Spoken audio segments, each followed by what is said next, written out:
So, you're an innovator in India. You've got a brilliant idea, something you know could be a game changer. But how do you protect it? Well, today we're going to break down the 4 crucial legal tests that every single invention has to pass to become a patented asset. Let's dive in. Think about it. You've poured countless hours, maybe years, into this. You've solved a problem, you've built something that feels like it could really change things. You've got that spark of genius, and it feels amazing. But that spark leads to a really big question. Is that world-changing idea actually legally protectable? You see, in India, your invention has to go on a journey through 4 critical tests. Think of them as 4 locked doors you have to get through to turn your idea into a real, protected asset. So let's start with door number 1. This is it, the first and maybe the most fundamental hurdle, the novelty test.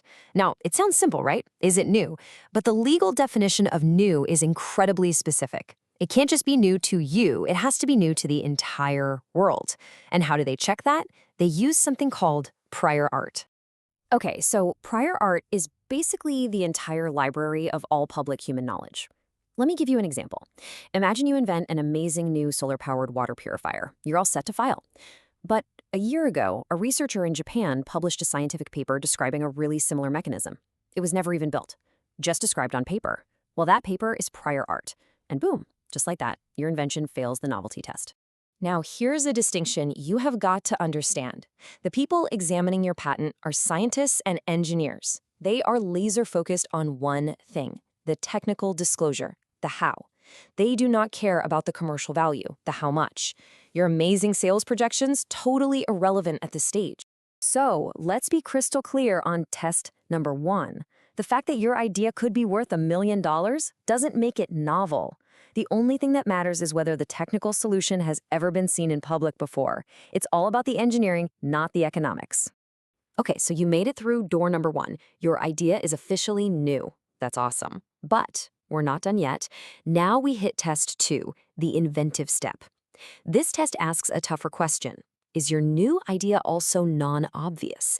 Was it a genuine leap of creativity, or was it just the next logical step that any expert in the field would have come up with eventually? The Indian Patents Act actually gives us a pretty clear definition. An inventive step means the invention is not obvious to a person skilled in the art. Now, this person is a hypothetical expert in your field. So if that expert looks at your invention and says, you know what? I wouldn't have thought of that, then you're on the right track. So how do you prove it's not obvious? Well, the law breaks it down into these 3 pillars. Your invention needs to show either a real technical advance or have some economic significance. And this is the non-negotiable part. It must also be non-obvious to that expert. So you need that 3rd condition plus at least one of the first 2. Now look at those pillars one more time. Technical advance, economic significance, not obvious. There's a common assumption, something we all think makes an invention great, that is totally missing from this legal test. Any ideas what it is? And there it is, social significance. Look, your invention might save lives or clean up the environment, and we really hope it does. But how much it benefits society is not a formal legal test for getting a patent in India. The law sticks to technical and economic progress to keep a really objective, measurable standard for what counts as innovation. All right, on to test number 3. Your idea is new and it's non-obvious. You're doing great. But now you face a totally different kind of challenge. You have to describe it the right way. This is all about the art of drafting the patent claim. And honestly, this is where a lot of inventors trip up. This quote absolutely nails the professional mindset here. You're not just trying to protect the one physical thing you built in your garage, you're protecting the very idea, the core inventive principle that makes it work. This example shows the difference perfectly. If you patent a 4-legged wooden seat, what's to stop a competitor from making a 3-legged metal one? Nothing. They've just bypassed your patent.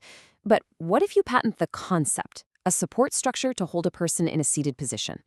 Well, now you've protected the very essence of a chair, and that's much, much harder to copy. And you can even see it in the language. Narrow claims are full of nouns, wood, legs, screws. But broad conceptual claims, they're full of verbs and functions, supporting, enabling, means for. By protecting what your invention does, not just what it is, you build a much stronger legal fortress around your idea. And that brings us to the final gatekeeper, test number 4. Even if your idea is new, inventive, and described perfectly, it can still get rejected if it falls into a category of things that Indian law has just decided are not patentable. Period.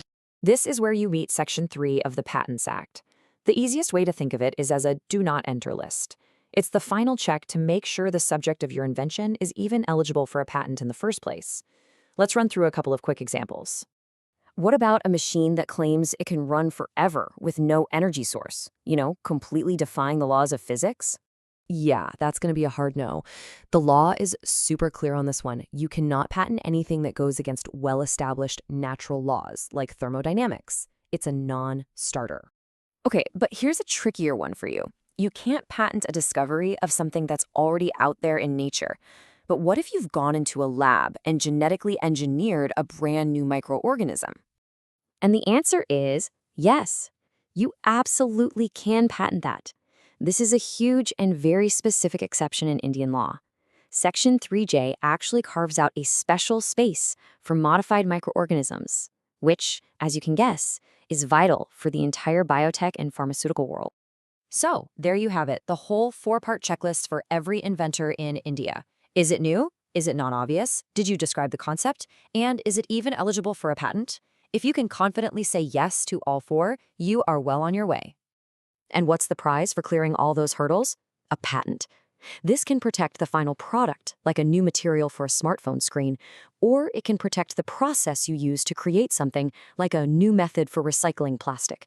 And since 2005, Indian law gives you really strong protection for both. And that leaves us with one final thought. This whole system really is a balancing act.